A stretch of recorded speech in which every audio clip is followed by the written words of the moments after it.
본 방송은 iblog.com을 통해서 송출되고 있습니다. 미디어 플랫폼 iblog, iblog.com.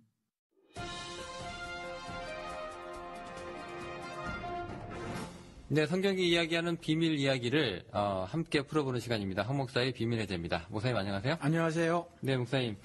지난주에 이어서 저희 이번에 또 이제 하나님은 잔인하다. 예. 네, 이 부분에 대해서 이제 두 번째 에피소드로 이어가고 있는데요. 예. 네, 사실 방송 좀 너무 무겁지 않아요, 지금? 뭐 관심 있는 분, 저는 솔직히 제가 이제 이거 재밌겠다고 해가지고 예. 저도 또 고민한 부분들이 많이 있고 해가지고 이제 목사님한테 예. 추천드린 주제인데요. 예. 뭐 들으실 분들이 있으시면 좀 같이 좀 재밌게 들어주셨으면 좋겠고.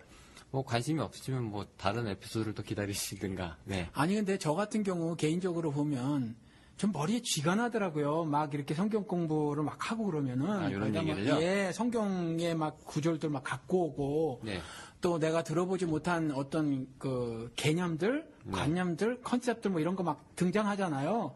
그럼 막 머리 아프더라고요. 그걸 막 알아들으려고 하면은. 예, 사실 먹고 좀 살기도 우려돼요, 저는 지금 방송이. 먹고 살기도 힘든데. 그렇죠. 예, 이런 것까지 내가 신경 쓰고 방송을 들어야 되나 하시는 분들도 있을 수 있겠습니다. 예. 예, 근데 너무 죄송합니다만 제가 이렇게 에피소드를 내 가지고 지금 주제가 이쪽으로 흘러가고 있습니다. 그래도 혹시 관심 있게 들으실 분들도 있으니까요. 또 예. 이것 때문에 우리 타겟이 이 부분만 설명만 제대로 들어줬으면 내가 그래도 기독교 신앙을 가질 수 있을 텐데 하는 분들 있잖아요. 예. 네, 혹시 또 좋은 말씀 듣고 예, 예. 생각이나 또 이렇게 신념이 좀 이제 변화가 되셔가지고 또 교회에 또 울타리로 또 들어오셨으면 좋겠습니다.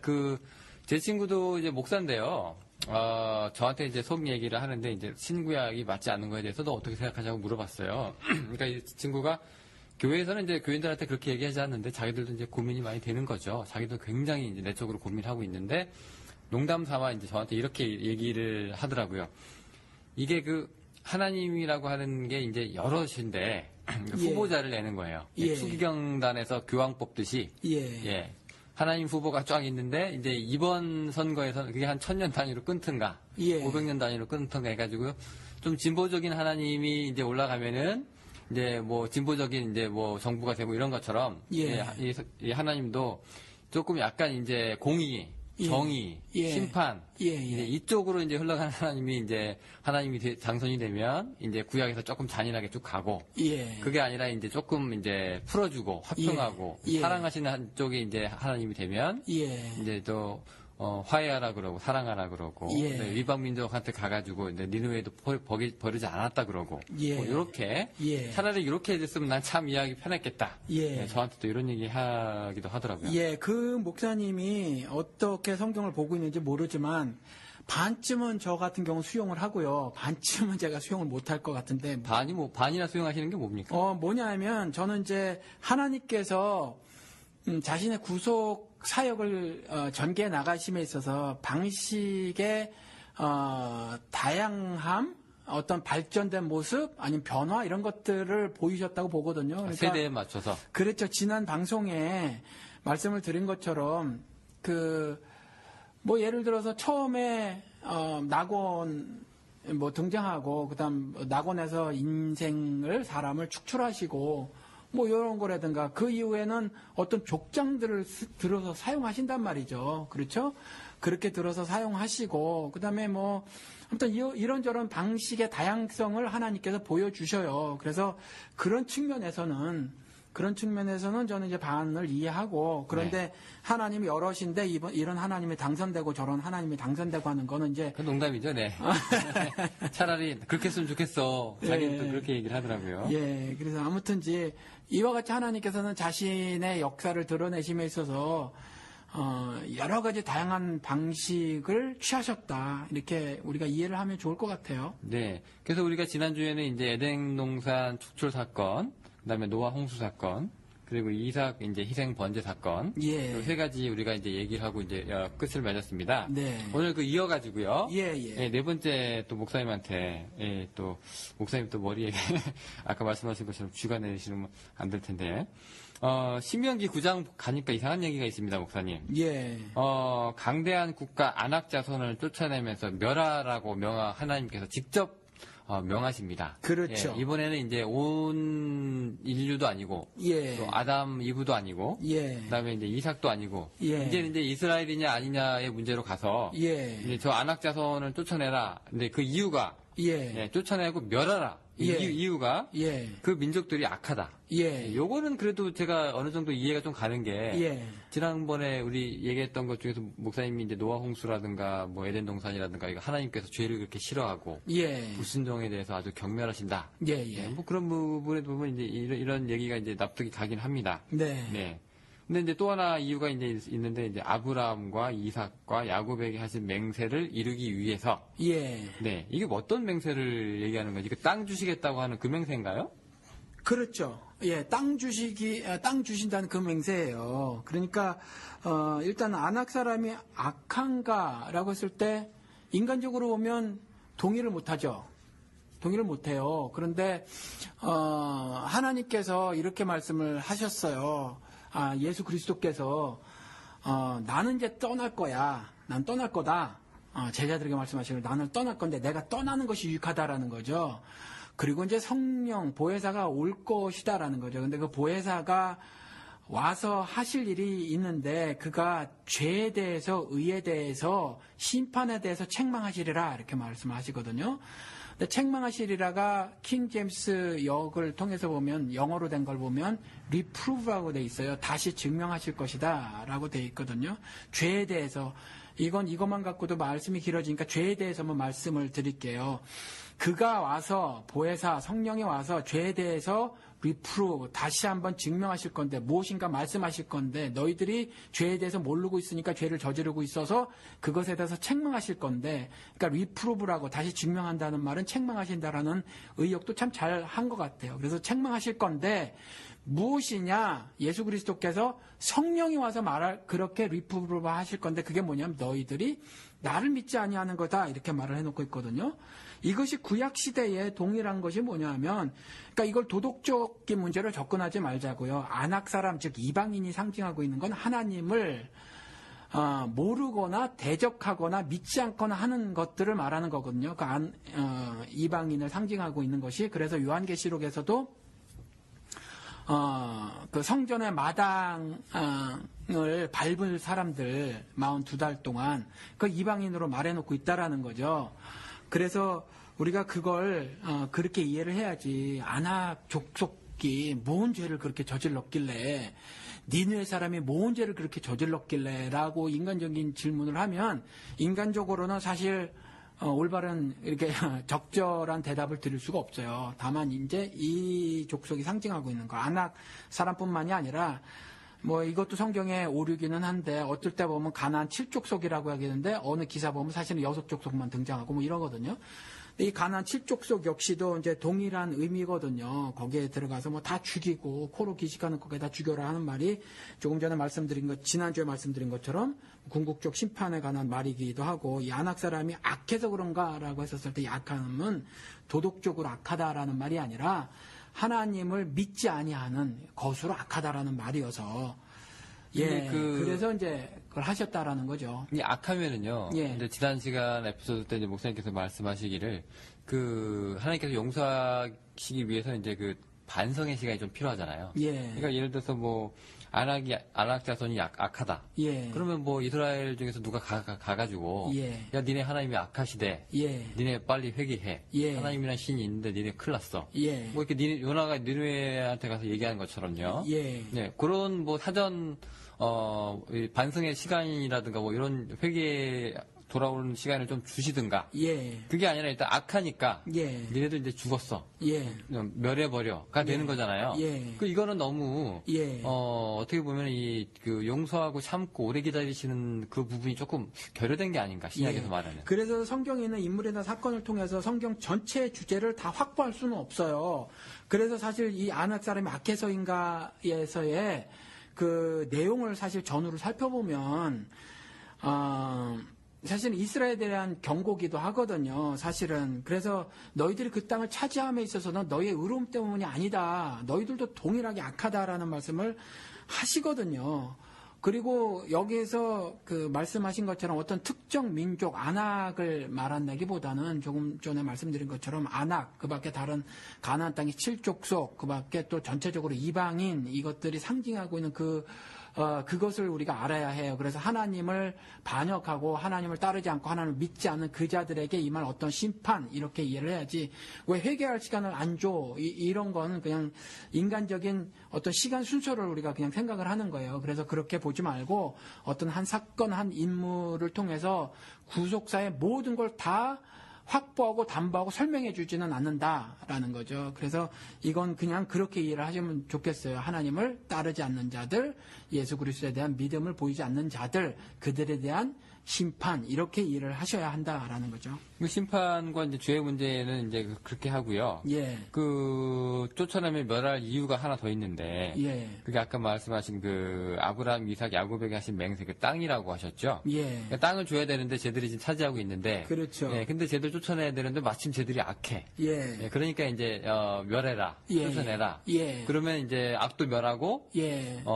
또 내가 너한테 약속한 그 땅도 줄 수 있고, 예. 이렇게 되는 거잖아요. 예. 그 땅이 뭐길래 예. 저렇게 악한 사람을 쫓아가지고 그 맹세까지 이루기 하기 위해서 이렇게 하시잖아요. 예. 이런 거 보고도 이제 하나님께서 잔인하시다, 예. 폭력적이시다, 예. 예. 이렇게 그렇죠. 또 얘기하는 경우 있어요. 예. 그런데 우리가 땅 그러면 일단 땅도 우리가 알아야 되는데 가나안 땅에 들이시잖아요. 근데 가나안 땅을 적각골이 흐르는 땅이라고 하는데 비옥한 땅으로 우리가 이해해서는 안 된다는 거죠. 부동산 주신다는 의미가 아니에요. 그래서 땅에서 말하고 있는, 성경에서 말하고 있는 그 땅의 의미를 우리가 알아야 한다는 거죠.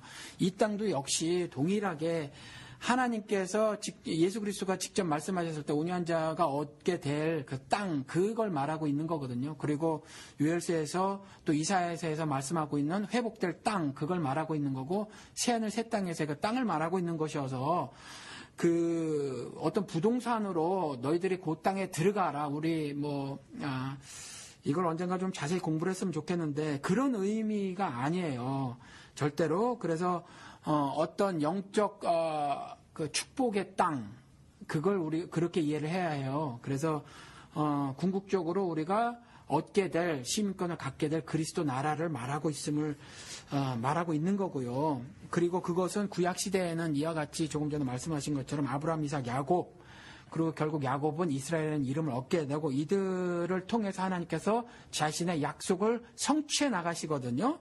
그래서 그 큰 틀에서의 우리가 해답을 좀 해석을 찾아야 하는데, 그래서 안악 자손이라고 하는 특정 민족을 죽이고 또 어느 특정 땅을 누구를 편애하셔서 부동산을 주시고 이런 차원의 이야기가 아니라, 이것도 지난 시간처럼 계속해서 그런 차원으로 이해를 해야 된다라는 거죠. 하나님께서 땅이라는 것을 주신다. 결국 자신의 백성들을 자신의 나라로 들이신다라는 그 신약에서 분명히 선언해 놓고 있는 그 의미로 이것을 읽고 이해를 해야 한다라는 말씀을 제가 것 같아요. 예, 목사님 하나 여쭤보고 싶은 게 하나 있는데, 예. 그 지난 에피소드 때 이렇게 노아 홍수 말씀하셨잖아요. 예, 예. 홍수 사건이 하나님께서 잔인하시냐, 예. 물어보니까 제가 목사님께서 말씀하시길 이제 그 홍수 사건 대해서 얘기하시면서 그 홍수에 대한 그 물, 예, 그 물의 예. 의미, 예. 거기에 대한 영적인 의미, 예. 이렇게 얘기를 하시잖아요. 그렇죠. 또 이번에 또 그 아브라함, 이삭, 야곱에게 하신 맹세, 그 땅, 예. 그 땅의 의미, 예. 그 땅이 가지고 있는 어떤 상징적인 것들, 영적인 의미, 예, 해석들, 예. 이렇게 또 말씀을 하신단 말이에요. 네. 자, 그러면은 우리 평신도들이 목사님이 이제 어느 정도 이제 이미 성경을 보는 관이 이제 확립이 되신 분이고, 네. 그거를 목회를 하시고, 네. 그렇게 이제 성도들을 가르쳐 오셨는데, 네. 이제 평신도들은 이제 그런 게 잘 없잖아요. 예. 그러니까 보고 이제 가난은 가난, 안악자손 쫓아내면 그게 단데, 눈에 예. 보이는 그게 단데, 네. 그럼 목사님 같이 그런 것을 완전하게 다 파악하지 않으면, 네. 어떤 성경 구절 하나만 가지고도 해석을 해서는 안 되겠네요. 위험해서. 그렇죠. 그래서 사실은 예수 천국 불신 지옥 이거 갖고는 복음이 전해지지 않아요. 그러니까 그 자체로는 완벽한 복음이 되지 않는. 그렇게 되지 전혀 않아요. 의미가 없습니까, 그럼? 사실은 그거 의미가 없어요. 근데 그 당시에 무식한 백성들이 예. 무식한 게 뭐 글도 모르고 예. 그냥 배우지도 못한 이 선자문도 못한 무식한 사람들이 예. 그 문장으로 그 문구로 그 예수 그리스도를 찾고 예수 그리스도를 위해서 죽기도 하고 막 그러잖아요. 그 정도로 힘은 있는 단어인데. 예, 힘이 있다고 해서 바른 거는 아니죠. 그래서 그 마태복음 7장에서도 주의 이름으로 선지자 노릇도 하고 말씀 전했다는 거거든요. 뭐 귀신도 내쫓고 권능도 행했고 뭐 그랬다고 해요. 그런데 내가 밝히 말하리니 내가 너를 모른다 할지라. 나중에 심판대 앞에서 내가 너를 모른다 한다는 건 궁극적 심판, 최종적 심판을 당한다는 거거든요. 그러니까 충분한 이해가 돼 있지 않으면 사실 올바른 복음을 전하는 것이 아니에요. 예를 들어서 예수천국 불신 지옥이라는 말을 100년 전에 들었다고 100년 전에 이제 들은 사람들이 있단 말이에요, 한국에서. 그랬을 때 그들이 상상하는 지옥은 뭐겠어요? 불교에서 말하는 지옥일 거고, 천국은 천당, 열반에 드는 것들을 상상했을 거란 말이죠. 그러니까 사실은 올바르지 않아요. 천국에서 말하는 천국이 무엇이냐? 내가 천국에 가는 거냐, 천국에 임하는 거냐, 이런 것에 대한 생각도 해봐야 할 것이고, 성경에서 말하는 천국의 의미가 과연 뭐냐? 그러면 영생은 뭐냐? 이터널 라이프라고 하는 거. 그냥 늘어지게 오래 사는 거냐? 롱 라이프, 길게 사는 거냐?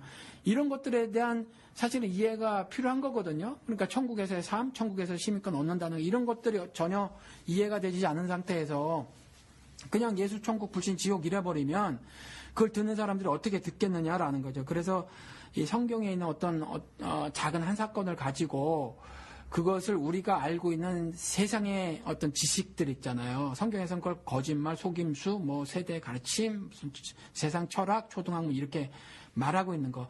그것들을 프리즘으로 혹은 도구로 해서 성경을 해석해버리면 지금처럼요. 하나님을 위한 것이 아니라 나의 종교적 품성, 나의 정신적, 물질적 보다 나은 나를 추구하는 기복 신앙을 만들어버리게 돼요. 그래서 사실은 좀 위험하죠. 그렇게 하면. 평신도들이 성경을 읽다가 예. 예를 들어서 이제 노아의 홍수 때 이제 홍수란 이제 물이란 단어가 이제 생각이 나고 예. 아니면 이제 안악자손 얘기할 때 이제 가나안 땅을 주시겠다는 그 맹세 땅에 대한 얘기가 또 나오게 되면 예. 그럼 일단 거기까지만 스톱을 하고 가서 야 이게 가만히 있어봐 물이면 또 물의 의미가 있을 거고 땅이면 또 땅에 대한 의미가 있을 거고 이렇게 생각을 계속 발전시켜 놔야 되는 건가요? 아니면은 그렇죠. 왜냐하면 우리 쉽게 생각을 해보시자고요. 예를 들어서 제가 전기공사를 하려고요. 앞으로 이제 그것으로 해서 뭐 직업을 삼으려고 해요. 그럼 열심히 일단은 전기에 대해서 공부를 하거든요. 그래서 라이센스를 따고, 그렇죠. 자격증을 따고. 그런데 우리 하나님의 말씀으로 살아야 하는 신자들은 성경에 대해서 그렇게 심각하게 생각하지 않아요. 이게 첫 번째 문제예요, 사실을. 그리고 두 번째 전기에 대해서 잘 모르면 이것도 알고 저것도 알아야 전기 공사를 해요. 뭐 전기에 대해서 간단하게만 알아서는 제대로 된 공사를 못하죠, 사실은. 그런 거랑 동일해요. 이 성경이 말하고 있는 어떤 핵심 진리들에 대한 이해가 없으면요. 신자로서의 삶을 제대로 살 수가 없어요.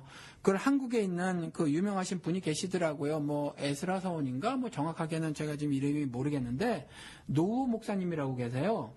그분이 뭐 CTS에서 강연도 하고 뭐 그러시는 것 같은데 그분이 저희 교회 교인께서 한국에 방문하셨을 때 그분 거기에 하셨었대요. 근데 이제 그때 들었던 말이 뭐냐면 충격을 받았는데 성경을 통전적으로 읽어라. 그랬대요. 통전적으로. 네네네. 통전적인 이해를 해야 된다. 근데 이분이 왜 충격이었냐면 이전까지 들었던 것하고 정반대 말씀을 하셨다는 거죠.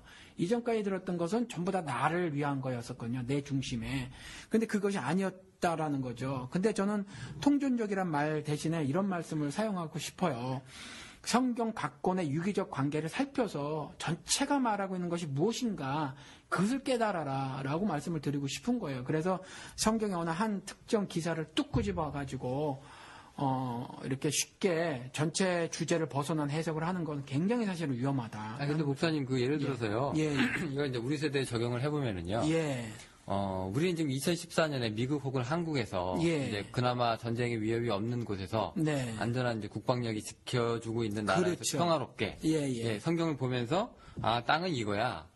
죽이라고 했지만 이거야. 라고 얘기를 하고 있는 상황인데요. 예. 실제로 신명기 9장에서 이 야훼께서 이제 이스라엘 사람들한테 자 지금부터 전쟁 시작할 건데 예. 쟤들 다 쫓아내서 죽여버려야 돼? 라고 하는 얘기를 듣고 있는 이 이스라엘 백성들이 예. 그 안에서 땅은 그 얘기가 아닐 거야. 땅은 영적인 의미일 거야. 이렇게 얘기가 받아들였을까요, 과연? 그렇게 안 왜냐하면 받아들였겠죠. 칼 들고 지금 죽여야 되잖아요. 예. 문자적으로. 예. 멸해야 되고 쫓아내. 안 하면 또 혼납니다. 예. 네, 그렇게 해야 되는데 예. 그 사람들한테는 그게 땅이 영적인 의미가 있는 거야가 아니라 일단 말씀하신 대로 무조건 쫓아내가지고 멸해야 되는 이제 예. 당면 과제잖아요. 예, 자기가 예. 죽을 수도 있고 자기가 남을 또 죽여야 되는 문제가 그렇죠. 되는데 이런 사람들한테도 영적인 해석, 그다음에 땅이 뭔지, 그다음에 노아 홍수로 인해서 뭐 둥둥 떨어져 내가 죽지만 내 죄 때문에 죽지만 이 물이라고 하는 것이 신약에서 무슨 의미가 있을 거야라고 하고 사람들이 죽었을까요? 이게 그 당시 이게 분명히 해당되는 그 사람들만의 그 당면 과제가 있었을 텐데 말이에요. 물을 통해서 죽임을 당했다면 이것이 뭐 궁극적인 심판이야 이걸 모른다고 하더라도 심판 당함을 아는 거죠. 하나님으로부터. 그러니까 예를 들어 소돔과 고모라 하고 죽잖아요. 것처럼. 네네. 예, 그러니까 그건 자기가 느낄 수 있는 최대한의 징벌을 당하는 거예요. 목숨을 잃으니까. 그러니까 네. 그 정도의 이해만으로도 충분하다는 거고. 네. 예를 들어서 조금 전에 말씀하신 이 가나안 땅에 들어가서 뭐 이렇게 저렇게 해라라고 했었을 때 조금 전에 제가 아마 읽어드린 것 같은데 다시 한번 읽어드려 볼게요. 네가 가서 그들의 땅을 차지함은 내 의로움 때문도 아니며 다만 이 민족들의 사악함 때문에 너의 하나님께서 네 앞에서 그들을 몰아내심이니라고 말을 하고 있거든요. 그러니까 하나님의 자신의 의로움에 대해서 말을 하고 있는 거고요. 죄에 대해서 멸하고 있는 걸 말하는 거고 또한 너의 어떤 공로를 통해서 땅을 획득하는 것도 아님을 계속 말하고 있다라는 거죠. 그래서 신약에 정리된 개념까지는 이해를 하고 있지 못할 거예요. 분명하게. 그렇지만 하나님을 신앙해야 함은 알고 있단 말이죠.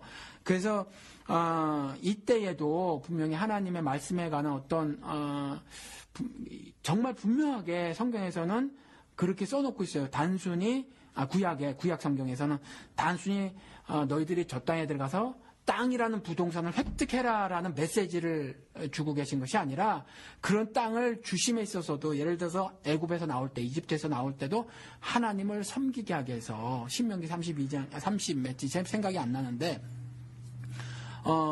사흘길을 가서 광야에 가서 하나님 섬기게 하게 하라라고 가서 바로에게 말을 하고 뭐 이런 거거든요. 그러니까 분명한 메시지들이 있어요, 구약에. 근데 그걸 단순히 우리 현재에도 사실 그렇게 설교할 때 전하시는 분들이 있는데 기도 한 방으로 전쟁이 이겼으니 여러분들도 기도를 해서 난관을 극복해라 뭐 이런 류의 이야기가 아니라는 거예요. 네, 알겠습니다. 그러면은 이제 안학자손 얘기는 이제 거기까지 가고요. 네, 또 혹시 모르겠어요. 이게 아니요, 뭐 더 할 말이 있는 게 아니라 이런 식의 답변이 네네. 얼마나 소화가 되실 것이며 그리고 또 동의를 하실지는 모르겠어요. 네, 그런데 또 철저하게 이게 지금 제 개인적인 의견이고요. 그런데 제 개인적인 의견이 뚝딱 하늘에서 떨어진 것이 아니라 저도 스승이 있었다라는 거죠. 그래서 이것이 전혀 객관성이 확보되지 않은 말은 아니다라는 거죠. 네, 그래서, 들으시면서도 또 댓글 남기셔도 되니까요. 예. 나도 동의합니다. 아니면 저는 좀 다릅니다. 예. 얼마든지 자유롭게 의견 나올 수 그렇죠. 있으니까요. 그런 건 정말 환영하죠. 네네. 예. 자, 안학자손 쫓아내는 거를 이제 네 번째 질문으로 이제 마감을 하고요. 예. 자, 그 신명기 지금 9장 얘기하고 있는데 이제 거기서 4장이 더 뒤로 넘어가면은 예. 다른 신을 섬기자고 어떤 불량배가 와가지고 예. 성읍 주민한테요. 예. 미혹을 합니다. 야, 우리 예. 이렇게 다른 신 섬기자. 예. 그러면 하나님께서 이제 살육을 명령을 하시는데요. 예. 좀 웃긴 게 이게 죄가 문제고 불량배가 이제 꼬드겼으니까 불량배를 잡아 죽여라가 아니라 예. 그 유혹을 받은 피해자 예. 성읍 주민 전체를 죽이라고 하시거든요. 예. 예. 그리고 그 사람들만 죽이는 게 아니라 거주하는 것과 가축을 칼날로 진멸하라라고 예. 하세요. 예. 솔직히 가축은 알아들을 귀도 있는 것도 아니고요. 그렇죠. 그냥 주인 따라서 음메 하는 그게 전부인데 그렇죠. 재산이잖아요. 예. 그리고 이제 성읍 주민 같은 경우에도 자기들이 잘못한 건 아니고 예. 이제 누군가 꼬드겨 가지고 이제 그렇게 했는데 유혹을 받은 사람을 죽이라고 하고 있어요 지금. 예. 요것도 조금 상식적으로 일단 이거 영어로 얘기하면 맥센스하지 않고 그리고 하나님께서 좀 심하시다. 혼내시는 것도 아니고 그냥 니네들 꼬임을 받았으니 죽어가 되는데 이것도 조금 좀 풀이가 좀 필요한데요. 그러니까 사실은 하나님을 신앙하는 것이 그 당시 중군동에서 그리고 가나안 땅에 그 이방 족속들이 살고 있는 그 지역에서 그리고 가나안 땅을 진군해 나가는 그 광야 땅이라든가 요단강 동편 쪽에라든가 어디든지 사실은 하나님을 신앙하는 것보다 이방신을 신앙하고 있었던 것들이었거든요, 당시에. 그러니까 이미 사실은 없던 것이 뚝 떨어진 것이 아니라 이때에 사실은 그와 같은 이방신을 섬기는 일들이 널리 횡행하고 있었다라고 이해를 해야 해요. 그래서 온 그 다른 신을 섬기는 성읍의 모든 주민들과 가축들까지도 모두 죽이라고 명령을 한 건데 가축은 뭔 죄냐라는 거죠. 근데 성경에서는 이와 같이 그 모두 그러니까 all or nothing이에요. 전부 아니면 아무것도 아닌 거죠. 그 의미로 가축이 들어간 거라고 볼 수 있어요. 그러니까 우리가 뭐 예를 들어서 그 요나서에 보면 뭐 너희들의 죄를 돌이키지 않을 경우에는 도시가 멸망당할 것이다. 하늘에 불이 뭐 떨어져서 멸망당할 것이다. 그랬을 때 금식을 조소를 내려서 왕이 니네 왕이 조소를 내서 금식을 시키는데 짐승까지 전부 이렇게 한 장면이 나오거든요. 이게 이제 성경에서 어떤 문학적 표현인데 짐승이 죄가 있어서가 아니고 짐승이 회개할 거리가 있어서가 아니라 이와 같이 그 모두를 말을 하고 있는 거예요. 모두가 정결해야 하는 거거든요. 에덴 동산 같은 경우. 그리고 모두가 그래야 하는 거기 때문에 공동체로.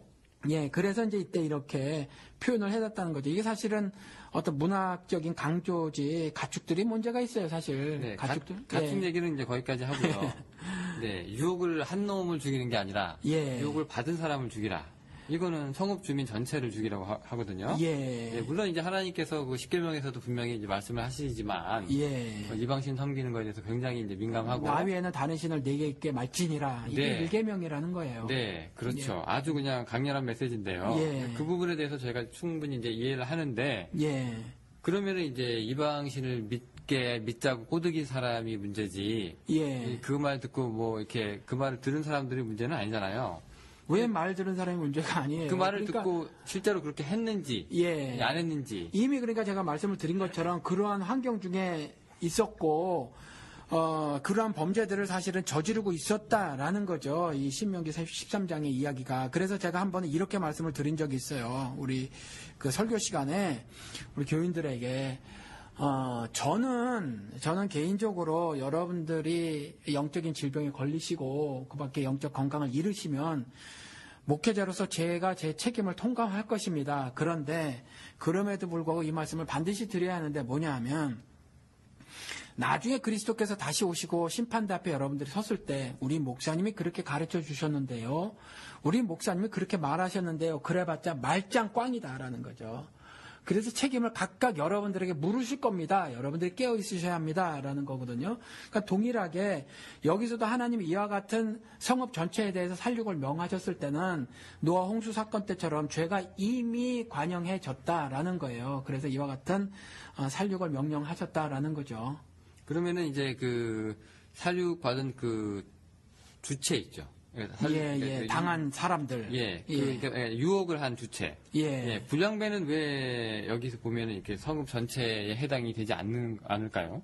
이게 불량배가 먼저 죽어야 되지 않을까요? 먼저 죽느냐, 나중 죽느냐는 그냥 우리 인간적인 생각이에요. 아무튼 여기서도 우리가 알아야 될 메시지는 다른 신을 섬기는 거, 그냥 말 못하는 우상을 섬기는 거에 대한 징벌, 이걸 아셔야 한다는 거죠. 인간적으로 왜 꼬드긴 놈이 있고 꼬드김을 당한 사람이 있는데 쉽게 말해서 삐끼가 있는데 뭐 삐끼 따라가서 성매매 뭐 이게 무슨 죄가 있냐, 술 취해서 나도 실수한 거지, 인간 본능이 어쩔 수 있느냐, 뭐 이런 사실 변명을 할 수 있거든요. 근데 이런 것들이 다 사실은 하나님의 의의 관점에서 전혀 그 변명거리가 되지 않음을 말씀하고 있는 거예요. 그래서 죄 없는 가축들까지라도 다 포함해서 그 성읍 전체에 있는 그 성읍 전체를 벌하시더라라는 기사를 우리가 좀 이해를 해야 한다라는 거죠.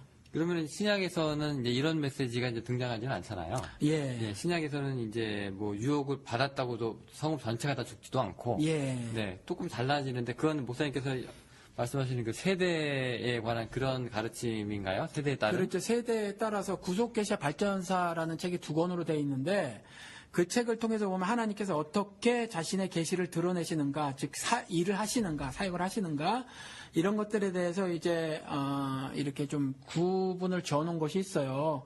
그러니까 예를 들어서 이제 구약 시대는 전체적으로 그 무리 혹은 그룹 혹은 단체, 뭐 나라, 전체 국민에게 말씀을 하셔요. 근데 신약 시대 와서는 개별들에게 말씀을 하시거든요. 근데 이와 같은 어떤 구속사적인 그 사역의 다름, 다양한 방식들이 나타나요. 그래서 그런 식으로 어떤 메시지를 우리가 이해를 해야 하지 왜 다 죽여 말어 이런 차원의 이야기를 우리가 성경을 이해를 하면 안 된다라는 거죠. 그래도 이제 죽임과 피 흘림은 따라가는데, 예. 그럼 그 죽임에 대해서 하나님에 대한 뭐 책임은 어떤 사람들 이렇게 얘기하는 것도 들어봤어요. 목사님이 동의하시는지 지금 제가 묻고 싶은데요. 예. 하나님이 만드셨기 때문에 예. 예, 생명을 주신 사람도 이제 하나님이기 때문에 예. 다시 걷어가시는 것도 하나님 마음이다. 예. 그러니까 너희 피조물은 여기에 대해서 이제 함구해라. 예. 일절 뭐 말할 권리나 자격이 없다. 예. 예. 목사님도 그런 의견에 동의를 하시는 건가요? 예, 저도 전적으로 동의를 해요. 그런데 그것에 대해서 가장 심각한 도전의 말은 뭐냐면, 그 그리스도인들이 아닌 사람이 도전의 말은 뭐냐면, 나는 도무지 너네들 신을 믿을 수 없어. 왜냐하면 자신의 모습과 형상대로 지었다고 하는 사람을 자기 마음에 들지 않는다고 지옥에 보내? 이거 말이 안 되잖아. 라는 말이거든요. 그런데, 그거는 우리 기독교에서 성경에서 말하고 있는 신과 인간과의 관계에 대해서 충분한 이해가 없고 인간 중심의 사고라서 그래요. 그러니까 온 우주 만물을 신이 지으시고 그것에 그 온 우주 만물의 주인이 신이시고 그다음에 사람도 신이 지으시고 사람에 대한 소유권도 하나님이시라는 거죠. 그리고 그러기 때문에 절대적으로 중요한 건 우리가 사람을 에덴 동산에서 축출하셨잖아요. 천하보다 사람이 더 중요하다는 성경 구절은 없어요. 우리가 기독교에서 써도. 그런데 그와 같은 뉘앙스는 있죠. 뉘앙스는 있는데 하나님이 사람보다 더 중요하게 생각하시는 것은 뭐냐면 자신의 의예요. 그렇기 때문에 에덴 동산에서 사람을 내쫓으시는 거거든요. 그러니까 전적으로 우리 인간들이 가지고 있는 윤리와 도덕 관점에서 하나님을 이해하려고 하면 이해가 되지질 않아요. 그리고 수용이 되지질 않습니다. 그런데 뭐 이렇게 한번 얘기를 해보시자고요. 그 옛날에 최인호 씨의 무슨 소설에서 이런 구절이 있어요. 이런 장면이 제가 소설로 본 건 아니고 그것이 영화인가 TV 드라마가 된 건데 그걸 본 적이 있어요. 남자를 사랑합니다. 남자를 사랑하는데 남자를 얼마나 많이 사랑하냐면 남자가 뭐 제가 지금 정확하게 기억은 안 나는데 어떤 사건에 연루가 되고 뭐 여기저기 돌아다니고 피해 다니고 이래요. 그런데 어느 그 군인 기지인가 뭐 그런 도시에 가서 거의 뭐 작부를 만나요. 작부를 만나게 되고 거기서 뭐 어떤 불륜을 저지르고 애를 낳습니다. 근데 이 일편단심 민들레 이 여성이 그 남자를 찾아다녀요. 찾아다니고 결국은 그 남자는 못 찾고 말이죠. 거기에서 술집 작부가 안고 있는 그 남자의 아기를 만나게 돼요. 그런데 우리 보통 인간적으로 생각하면 그 아기가 이쁘겠어요? 안 이쁘잖아요. 그런데 그 남자의 사랑이 그 남자에 대한 사랑이 얼마나 지극하고 순전한지 그 남자의 모습이 담겨져 있는 아기를 보고 기뻐하고 말이죠. 사랑의 눈길로 쳐다보는 장면이 나온단 말이죠. 우리 보통 인간적인 윤리로 도덕으로 심사로 이해가 되지 않는 장면인데 조금 더 승화된 사랑이라고 저는 느껴졌거든요. 이것이 저만 느껴진 것이 아니라 그걸 그렇다고 생각을 하니까 작가가 썼을 것이고 그런 것에 대해서 공감대가 있으니까 소설이라는 것이 어차피 허구고 거짓이지만 우리들 마음을 살펴보는 일이 되지고 우리들의 삶의 속살들을 보여주는 거잖아요. 그런데 그 소설이 대박이 났었거든요, 사실. 그러니까 그런 사랑의 장면들에 대해서 순수함을 느끼고 공감을 했다라는 거죠. 이와 같이 정말 하나님을 알면, 하나님의 사랑과 은혜를 알면 성경에서 보이는 이와 같이 정말 무시무시해 보이고 잔인해 보이는 하나님이 그것이 아니라 정말 하나님이 사랑이시다라는 것들이 고백이 되진다는 거죠. 하나님의 절대 주권적 사랑, 하나님의 모습과 형상을 지음받은 자로서 세상의 어떤 왜곡과 부조리 가운데서도 나를 의롭게 만드시고 정금으로 만드시려고 하는 그런 역사적 은혜들, 이런 것들을 매일의 삶에서 경험하게 되고 하면서 기쁨이 넘쳐요. 그래서 세상에서는 실패했지만 그래서 언제 죽을지 모르는 로마 지하 감옥에서도 바울은 내가 기뻐하고 또한 기뻐하리라 라는 신앙적 감사와 찬송을 드렸던 거거든요. 그래서 이것이 이해가 되지면 사실은 이와 같은 잔인한 기사들이 잔인한 기사가 아니라는 것들, 그런 것들이 이해가 되진다라는 거죠. 최근에 그 어떤 목사님이 그 박정희 그 옹호 발언 하시면서 어느 목사님이? 그때 우리 그때 방송에서 했었는지 제가 좀 기억이 안 납니다. 그 추모 예배 때? 네, 그때 그 하나님도 독재다. 그렇게 네, 말씀하신 이런 발언을 하셨죠? 예, 뭐 기억을 별로 할 필요가 없는 이름이니까. 네. 이름이 기억이 안 나는 이름은 거예요. 기억하고 예. 독재라는 얘기만 지금 떠오르고 있는데 예. 그 사람이 아마 염두에 두고 있는 얘기가 예. 하나님이 독재라고 하는 게 지금 이런 얘기가 아닌가. 그러니까 예. 그 인간의 그 생명이라든가 뭐 존엄성이나 권리 이런 것도 물론 다 중요하지만 예, 그거보다 먼저 하나님의 뜻이라든가 의로움이라든가 이런 것들이 이제 우선되고 있잖아요. 성경에 보면 이게 쭉 지금 이런 면에서 이제 인간의 생명 물론 죽는 것이 가슴 아프지만 지금 하나님의 뜻이 좀 행해지고 있고 그것이 이제 주는 메시지에 굉장히 큰 중요성을 줘야 된다라고 얘기하면은 어떻게 보면 그 사람 얘기도 뭐 맞는 거 아닌가라는 생각이 좀 듭니다. 왜냐하면 그것도 결국 독재 사랑이 있냐 없냐의 문제지 그 독재 범죄는 들어가는 거잖아요. 그런데 그러니까 우리 일단 단어가 달라요. 독재와 하나님의 절대 주권적 은혜 혹은 절대 주권적 역사, 영어로도 그걸 sovereignty라고 하더라고요. 이 사람들도 따로 쓰는데 큰 차이가 있는 건 뭐냐면 독재는 자기를 위하는 거잖아요. 그리고 사람들을 해코지 한단 말이죠. 그런데 결국 그리고 정의가 없고 불의하고 부조리한 건데 하나님의 절대 주권적 은혜의 역사는 그렇지 않다라는 거죠. 결국 사랑이라는 거예요. 그 사랑을 드러내시는 거고 이 땅에서 아무리 왜곡된 그 형편에 처해져서 사는 가운데 있어서도 결국 인간이 사실은 먹고 사는 것만으로 사는 것은 아니거든요. 우리가 최종적 삶의 목표들을 정해놓는 것들이 있는데 이것이 인간들이 설정해놓은 목표보다 더 뛰어난 하나님의 그 의라는 신적 도덕성을 확보할 수 있는 그거거든요. 그래서 그것이 하나님의 은혜인데 그 하나님의 신적 도덕성을 입히려고 하는 거, 그것을 주려고 하는 거, 처음에 주셨던 하나님의 모습과 형상, 결국 예수 그리스도와 연합됨, 성령님의 내주하심으로 얻게 되는 그걸 구원이라고 하는데 그걸 독재에 비유하는 거는 예를 들어서 김일성과 박정희 같은 경우는 이제 독재자잖아요. 뭐 이런 이런 독재자들이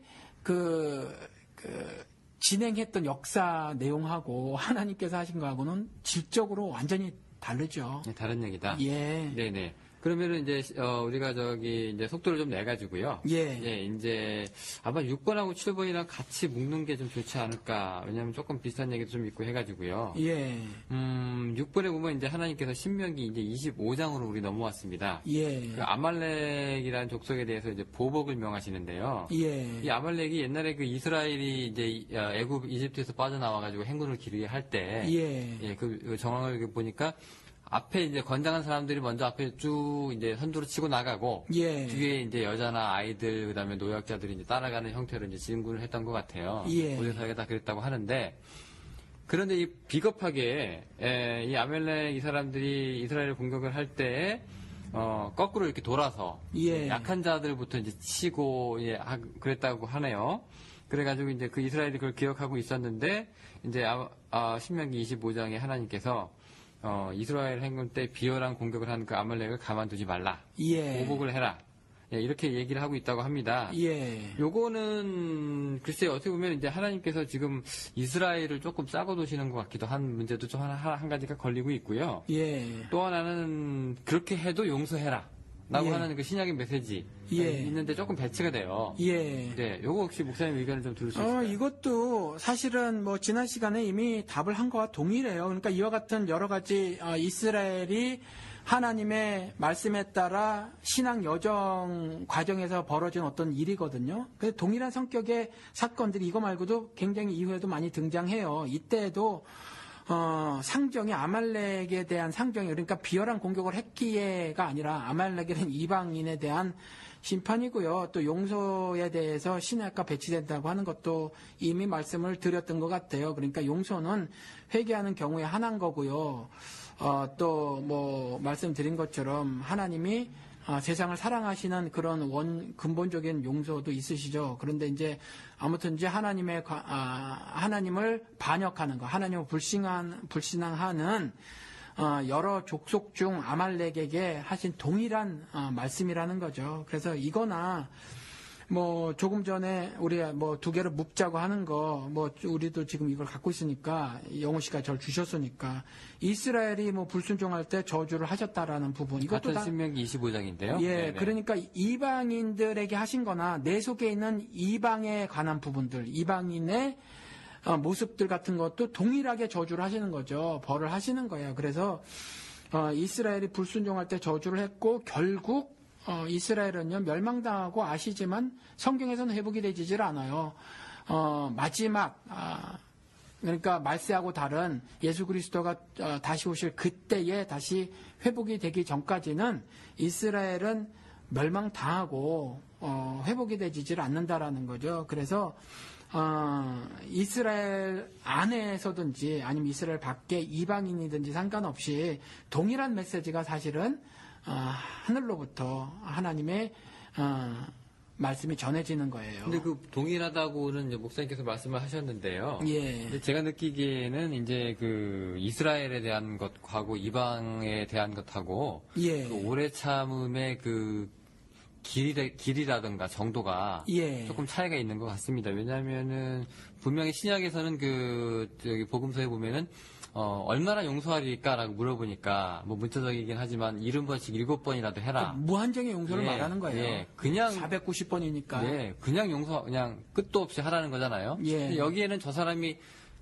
또 잘못을 또 저질러서 또 와도 되고 똑같은 상황에서 또 맞아도 상관없이 그냥 그렇게 이제 신약에서는 그렇게 가르침을 이제 주고 계신데 예. 여기서 구약으로 좀 넘어와 보면은 이제 신약은 오래 참고 기다리시고 뭐 이스라엘아 내가 암탉이 병아리를 품은 것이 얼마나 기다렸느냐라고 또 말씀을 하셨는데 아말렉이라든가 뭐 아낙 자손이라든가 뭐 그냥 뭐 그렇게 뭐 큰 기다림이 있는 것 같지는 않거든요. 또 이렇게 보면 예. 이런 부분에서는 또 하나님의 차별성 논란도 좀 있거든요. 예. 이런 건 어떻게 생각하세요? 그러니까 구약 전체에 그 책이 길잖아요. 그 전체에서 조망을 해봐야 해요. 네.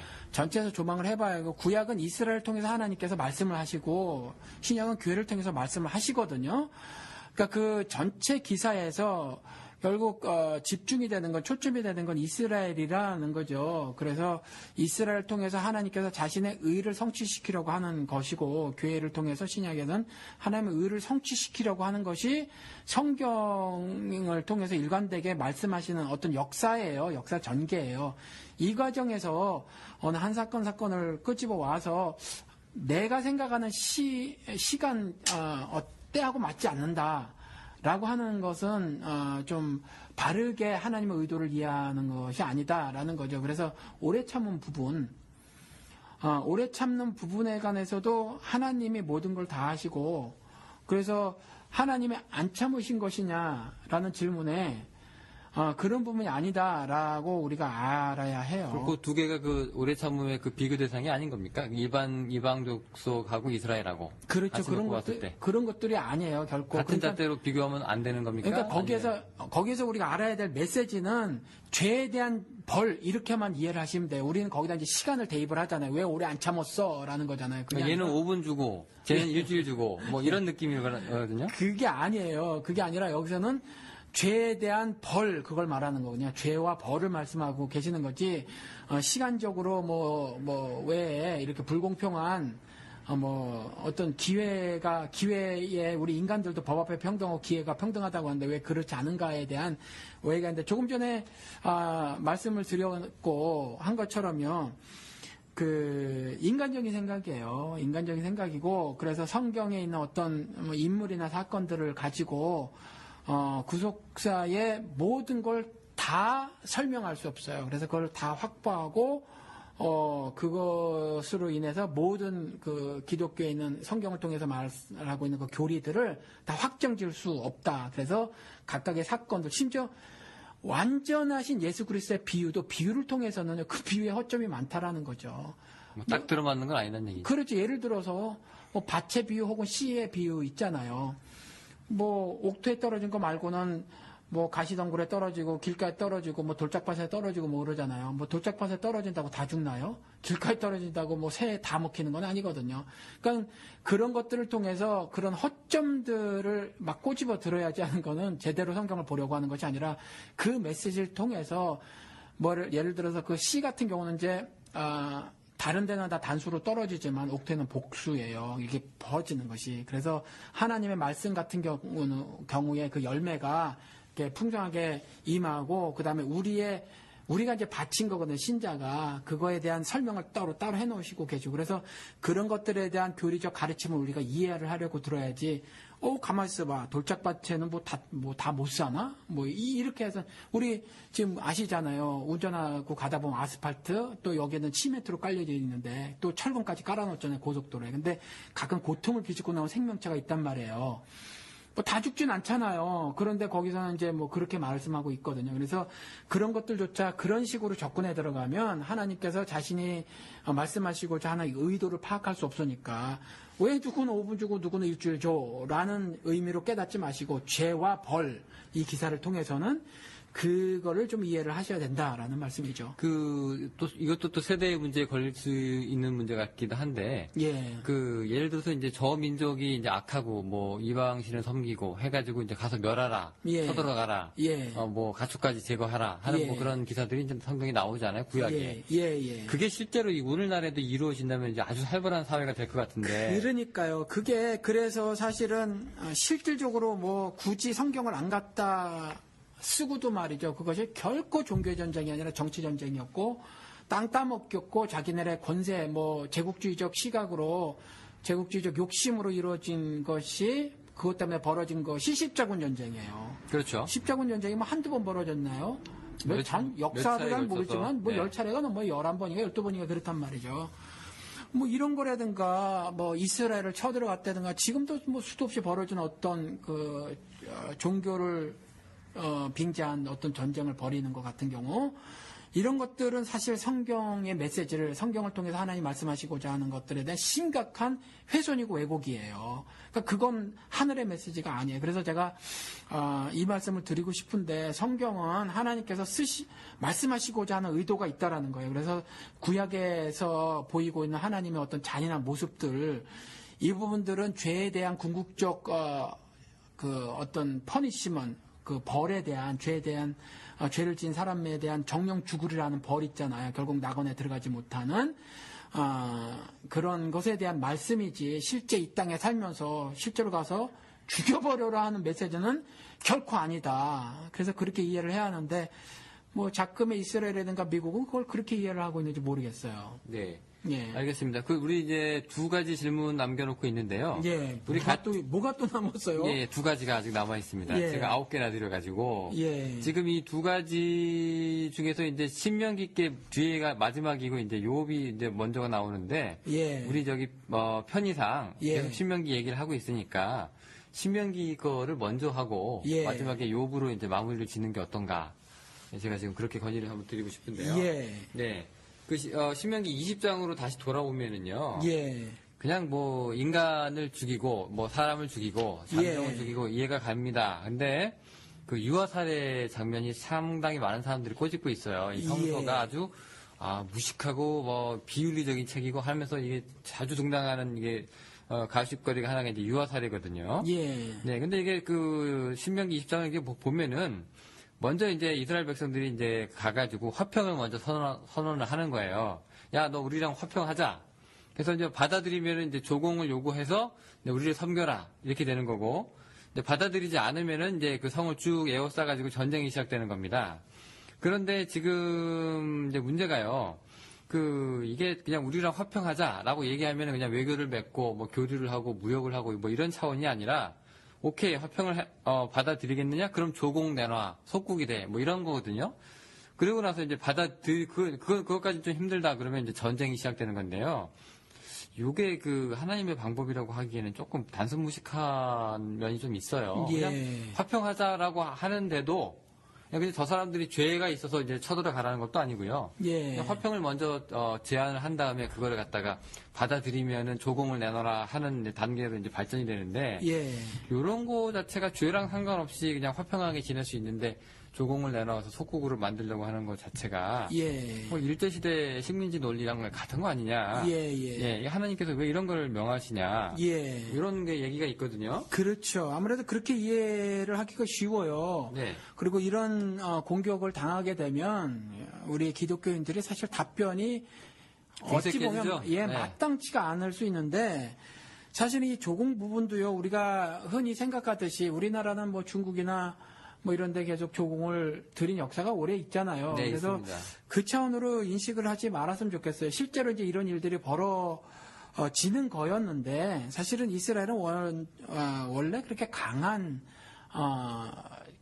족속이 아니었었어요. 그렇죠? 네. 뭐 아시다시피 무슨 이집트에서 그냥 노예살이나 했었던 사람들이었기 때문에 그 이동 과정에서 뭐 갑자기 무슨 군사력이 뛰어나게 되고 그런 건 아니거든요. 그러니까 그러한 어떤 현실적인 생각들을 좀 하고 감안을 해서 이걸 보면 이 조공 문제도 사실 실질적으로 어떤 의미를 갖고 있다라고 좀 봐야 해요. 그래서 이거는 하나님께서 모든 것들의 주인이시고 다 소유자시고, 그 소유물에 대한 것들에 대한 분배 있잖아요. 그 분배를 하나님은 자신의 뜻대로 하신다는 거죠. 그래서 자신이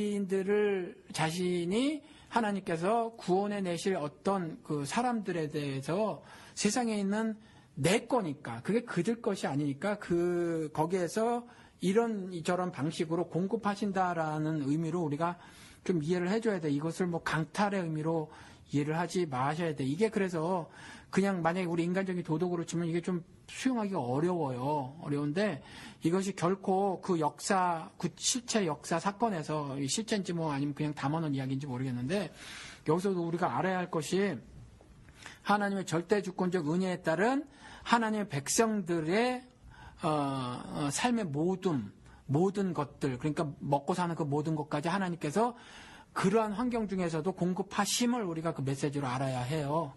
그래서 이방 민족을 쳐들어가서 조공이나 뺏어먹고 하는 것들을 말하려고 하는 것이 아니었다, 그 내용이라는 그리고 거죠. 지금 분배 하셨는데요. 예. 만약에 이제 그 민족이 이스라엘보다 약했으면 예. 이스라엘이 자기 것을 내줬을까요? 조공을 줬을까요? 역사는 우리가 아시지만 개연성, 그러니까 그러니까 그런 사건을 뒤집자는 얘기가 아니라, 예. 분배의 논리로 치면 예. 이스라엘이 부자면 줘야 되고, 예. 이스라엘이 가난하면 그냥 좀 받아들일 수 있다. 뭐 이런 분배의 논리잖아요, 지금. 예. 그러면은 이스라엘이 예를 들어서 자기보다 강한 성하고 화평을 맺어서 했을 때, 예. 이제 우리가 부족하니까 내가 좀 다오. 라고 예. 하면 이제 분배의 문제가 이제 가능한데, 예. 이제 에워싸서 죽임을 당할 정도면은 뭐 그렇게 예. 여기도 뭐 이스라엘이랑 삐까삐까한 그런 이제 수준의 이제 족속이라고 치고요. 예. 그러면은 이제 그 와중에서 이제 분배 문제가 있으면 이스라엘이 오히려 더 강했었다. 그래서 이스라엘한테 지는 나라 족속이었다. 예. 그랬으면 오히려 이스라엘이 더 분배를 해줬어야 되는 거 아닌가? 예. 그러니까 이제 하나님이 온 세상을 지으시고 하나님 눈에 보기에 좋았더라 이랬거든요. 이 보기에 좋았더라는 건 왜냐하면 하나님이 자신의 의의 질서대로 세상을 지으시고 의의 질서대로 운행을 하셔요. 운행을 하시니까 그래서 보기 좋은 건데, 그러니까 지구상에 살고 있는 모든 생명체들은 굶는 일이 없이 창조됐었어요. 그런데 인간들이 법제도 장치를 만드는 거죠. 엉겅퀴 나는 데서 힘 가진 놈이 더 많이 갖는 거죠. 그게 사무엘 상에 나와요. 그러니까 아무튼 이와 같은 일들이 물론 법이 정해지기 전엔 양심에 따라 사는데, 양심에 따라 살 때도 여전히 그 사망이 임했거든요. 왜냐하면 죄 때문에 그런 거예요. 그러니까 이 질서를 파괴하면 안 되는 거거든요. 근데 원래대로는 그렇게 안 지어졌다는 거죠. 그래서 만약에 그 하나님 백성이 아닌 이스라엘이 아닌 다른 족속들까지도 사실 일반적으로 하나님이 다 먹이시도록 지으셨다는 거죠. 그리고 빛도 있고 비도 내리고 다 해요. 그리고 그 가운데 하나님께서 만물을 통해서 자신의 신성과 능력을 드러내고 계셨다라고 말을 하거든요.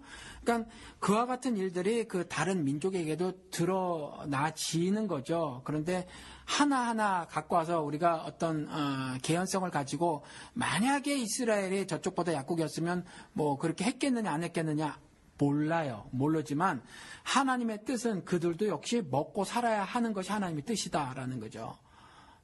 네, 좀 뭐 설명이 되는지 모르겠어요. 이 얘기를 들으면 이제 무신론자들의 얘기가 이제 막 떠오르는데요. 예를 들면? 예를 들어서 이제 목사님 얘기가 그렇다는 게 아니라 이제 이 구절을 통해서 보면은 예. 이제 강자가 약자 뜯어먹고 사는 것이 이제 하나님 자연의 법칙이라고 얘기를 할 때 무신론자들이 항상 하는 얘기가 저 사자가 양을 잡아먹는 걸 봐라. 사자가 뭐 톰슨가자를 잡아먹는 걸 봐라.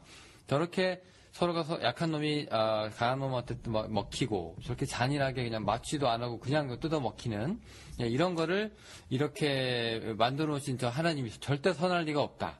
그것이 똑같이 인간 역사에도 반복이 돼가지고 뭐 전쟁이라든가 학살이라든가 뭐 인육을 먹는 뭐 이런 일들이 이제 일어나는데 하나님은 그러니까 이 성서에서 말하는 그런 선한 하나님은 있지도 않을 뿐더러 있다고 해도 결코 선하지가 않다. 이렇게 무신론자들은 이제 이런 자연 현상을 일어나 예를 들면서 이렇게 공격을 하고 한단 말이에요. 예. 이런 기사도 이제 자연 현상이랑 비슷하게 이제 뭐 약육강식 뭐 이런 논리하고도 좀 어우러지는 수도 있는데. 예.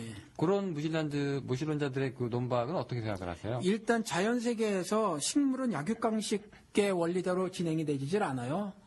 식물은요? 식물은 뭐 강한 식물이 약한 식물을 안 먹는다는 얘기죠? 그렇죠. 그렇지 않아요. 그러니까 뭐 그렇다고 말할 수는 없고 큰 나무 밑에 작은 풀들도 살거든요. 그러니까 그렇지는 않고 또 그늘 졌으면 그늘 속에서 살 수 있는 적절한 그 어떤 식물들을 살고 있기 때문에 단순히 동물만 그런데 동물은 먹이가 초식과 육식이 있단 말이죠. 그래서 그것들에 대한 적정한 수를 유지하시기 위해서 먹이 사슬이라는 어떤 질서를 부어 주신 거예요. 그래서 그렇죠.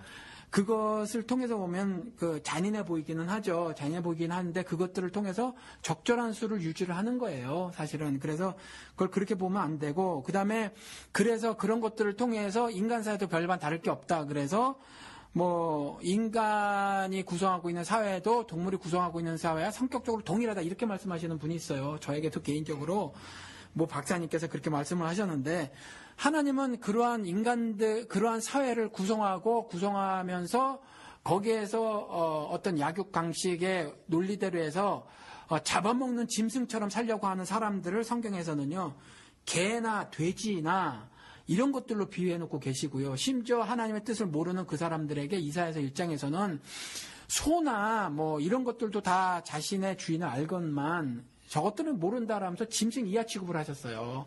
그러니까 사실은 그러한 것들은 죄진 인간들이 말하고 행동하고 구성하고 구축해 놓은 사회지 실제로 하나님이 말씀하시는 거는 결코 아니다라는 거죠. 네, 여기 지금 이제 저희가 이제 신명기 20장 보고 있는데요. 이게 예. 이제 가장 이제 메인 이슈가 뭐냐면 이제 유아 사례거든요. 예. 네, 여기 이제 조금 더 이제 성경을 읽다 보면 이제 13절하고 16절이 조금 다른데 예. 13절은 남자만 죽입니다. 예. 칼날로 성읍의 남자들을 죽이되 예. 여자랑 유아들은 팔취물로 삼으라. 그냥 이제 예. 팔취물이지 이제 죽이지는 않아요. 예. 예. 그런데 이제 16절은 아이까지 죽이는 경우가 명시되어 있는데 예. 내게서 멀리 떠난 성읍들의 경우에는 호흡이 있는 자들을 하나도 살리지 말 것. 예. 네, 이렇게 좀 나오죠. 이게 예. 일단 남자들 죽이는 것도 지금 이제 전쟁이니까 뭐 이런 일이 있다고 쳐도 예. 호흡이 있는 어떤 경우에는 남자들만 죽이고요. 또 어떤 경우에는 이제 호흡이 있는 것들은 싹 멸하는 이제 명령을 내리시기도 한단 말이죠. 예. 요거 어떻게 다르게 봐야 됩니까, 우리가? 뭐 그것도 제가 뭐 하나하나 다 이렇게 어떻게 세밀하게 설명드릴 수는 없을 것 같아요. 그런데 뭐 그런 거랑 똑같죠. 예수 그리스도 이 땅에 오셨을 때 왕이라고 하는 자가 예수가 아기로 태어났음에도 불구하고 위협을 느꼈단 말이죠. 그래서 예수 비슷한 시기에 태어난 그것도 크게 느려잡아가지고 2살 이하를 전부 잡아 죽이는 장면이 나와요. 이것도 사실 문학적 표현, 물론 대학살이 벌어졌겠지만 헤롯 기사에 말씀하시는 그렇죠. 거죠? 네네. 그런 것처럼 어떤 문학적인 표현이에요. 그때 뭐 아기들을 다 잡아 죽인다라고 하는 것들도 저는 그렇게 이제 보고 있고, 또 남자를 죽인다고 하는 건 20세 이상이 상징하고 있는 것들이 있었거든요. 그때 뭐 개수한 것, 그러니까 사람으로 친 것이 20세 이상이어서, 그러니까 그때 사람을 죽인 거예요. 그리고 대적할 수 있는 그 후손들을 만들어낼 수 있는 사람을 특정해서 20세 이상으로 말했던 것 같고, 그리고 또 그들의 씨라고 말할 수 있는 그 어린 아이들까지 다 죽이는 장면인데, 이거 뭐 계속해서 동일한 말씀인데, 이것들을 통해서 살인 장면보다 좀 그런 식으로 좀 이해를 했으면 좋겠어요. 하나님이 이 기사를 통해서 어떤 말씀을 하시려고 하는가, 도대체 이와 같은 끔찍한 기사를 왜 넣어 놓으셨는가를 우리가 좀 잘 이해를 했으면 좋겠어요. 네, 알겠습니다. 예. 네, 그리고 이제 우리가 마지막까지 왔습니다. 드디어 이제 욥의 믿음을 시험하는 장면이 나오는데요. 질문은 여러 개 했는데 답변이 비슷한 게 많았어요. 네, 왜냐하면 이게 전체적으로 잔인성에 대한 걸 이제 훑고 있기 때문에 예, 통일성. 예. 예. 이제 그 부분에 대해서 이제 한 가지 대답으로 이제 다 깰 수 있는 뭐 그런 가능성이 있을 수 있겠죠.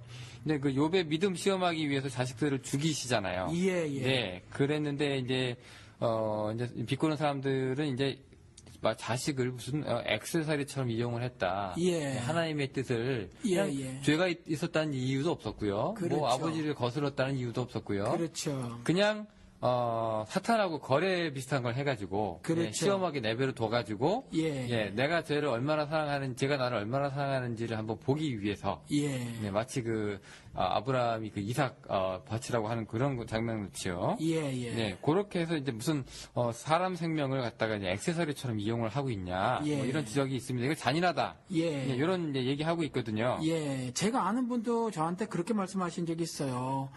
나는 나중에 하나님 자식을 또 준다고 해도 먼저 그 있던 자식이 죽는다면 난 찬성할 수 없다. 그게 무슨 말인가요? 그러니까 지금 욥이 나중에 이제 욥기 마지막에 보면 이제 회복이 되잖아요. 자식들 근데 대체가 그렇죠? 안 되는 거다. 이거는 예. 뭐 이전 자식 다 죽고 난 다음에 새로 얻는 자식을 얻게 되는데, 그 새로 자식을 얻게 분명히 하실 거라고 하나님이 하시더라도 지금 있는 자식 죽이는 것에 대해서는 난 동의를 할 수 없다. 그렇죠. 예, 이제 네네. 저한테 어떤 여자 집사님이 그렇게 말씀하셨어요. 이게 욥기가 가장 신학적으로 어려운 책 중에 하나랍니다. 그래서 사실은 이것도 이해하기가 쉽지 않아요. 그렇게 인간적인 생각으로 접근하면 여기를 통해서 하나님께서 말씀하시는 것을 우리가 깨달을 수가 없게 돼요. 그 말씀하신 것처럼 욥 아버지 때문에 자식들 그다음에 식솔들까지 죽어요. 이것들 때문에 다 죽는데 이 사람들의 생명이 너무 쉽게 강가되는 것처럼 보이잖아요. 그렇죠. 그렇죠? 근데 이것도 역시 우리가 제일 처음에 이제 보면 뭐 사탄이 유혹을 한단 말이죠. 그런데 이게 거기에서는 욥에게는 연단이 되져요. 그래서 정금같이 나오리라. 정금은 말씀드린 것처럼 반드시 정금이어야 해요, 사람은. 그 조금이라도 불순물이 있으면 안 되는 거거든요. 소금 비유를 통해서도 불순물이 섞여져 있으면 땅에 버려져 사람에게 밟힐 뿐이라 라는 말이 그런 말이기도 하거든요. 그러니까, 그런 일들을, 하시기 위해서 정금으로, 욥의 고백이 그래요. 자신을 정금으로 만드시기 위해서 그랬다라는 고백을 하고 있거든요. 그러니까, 그러한 일들이에요. 욥이라는 사람을 통해서 우리 인생들이 실제로 겪게 되는 일들, 그 일들에 대한 성격 규명을 사실 해놓고 계신 거고, 우리가 잃게 되는 것들에 대해서 가장 그 소중하다고 하는 것들을 상정시켜 놓은 거지, 실제로 자식을 다 죽이신 다음에 새로 자식을 만들어 주신다라는 의미는 그 욥기에서 말하고 있는 메시지가 아니다. 그래서 이 욥기가 사실은 그래서 어렵다는 거예요. 이 신학이. 즉 세상이라고 하는 거 말씀드린 것처럼 죄를 지은 인간이 고안하는 세계잖아요. 그래서 이 죄를 지은 인간이 고안하는 이 세계에 대해서 뭐 예를 들어서 조조엘 같은 경우는 그 1984를 통해서 그 디스토피아, 유토피아가 아닌 디스토피아 소설을 썼잖아요. 제가 요즘에 개의 심장이라는 소설을 읽고 있는데 이것도 역시 디스토피아에 관한 소설이거든요. 이 디스토피아가 세상이라는 그들이 바라본 세상이 디스토피아라는 거거든요. 신앙 없이 보아도 세상은 그렇다라는 거예요. 근데 성경에는 이미 사람들이 고안해낸 이 세상을 디스토피아라고 말해놓고 있다는 거죠. 이 디스토피아가 뭐냐 하면 결국 우리들이 살아가는 삶이라는 거예요. 인생들의 휴먼 어페어스, 인간들의 역사라는 거거든요. 이 역사로부터의 궁극적 회복을 말하고 있는 것이 욥기예요. 그러니까 이것도 우리 인간적으로 생각해서 왜 하나님께서 나중에 자식을 더블로 만들어주시고 뭐 이런 것들 때문에 왜 먼저 자식을 죽이실까, 재산까지 앞에 이 차원으로 이해하실 것이 아니라 하나님의 궁극적 구원이 무엇이며 구원의 실체가 무엇이며 하나님의 역사의 성격이 무엇이며를 우리가 알아야지 이것들을 문자적으로 그대로 갖고 와가지고 그렇게 이해를 하면 욥기를 잘못 읽는 거래요. 신학자들 말이. 근데 저는 그것들에 대해서 전적으로 동의를 하고요.